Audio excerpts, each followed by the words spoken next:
Pennsylvania, southern Lehigh County in eastern Pennsylvania, until 11 p.m. At 10:09 p.m., a severe thunderstorm was located over Topton, or 14 miles southwest of Allentown, moving east at 20 miles per hour. Hazard, 60 miles per hour wind gusts and quarter-size hail. Source, radar indicated. Impact, minor damage to vehicles is possible.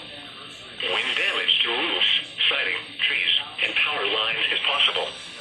Locations impacted include Allentown, Emmaus, Kutztown, Fleetwood, East Greenville, Topton, Leesport, Valley, Bechtelsville, Lyons, Zionsville, Jerryville, Ancient Oaks, Gilbertsville, Clausville, Boyertown, Pennsburg, Macleany, Coopersburg, and Red Hill. This includes Interstate 78 in Pennsylvania between mile markers 38 and 64. For your protection, move to an interior room on the lowest floor of a building. In addition to large hail and damaging winds, frequent cloud-to-ground lightning is occurring with this storm. Move indoors immediately. Remember, if you can hear thunder, you are close enough to be struck by lightning. Repeating, a severe thunderstorm warning has been issued until 11 p.m. for the following county.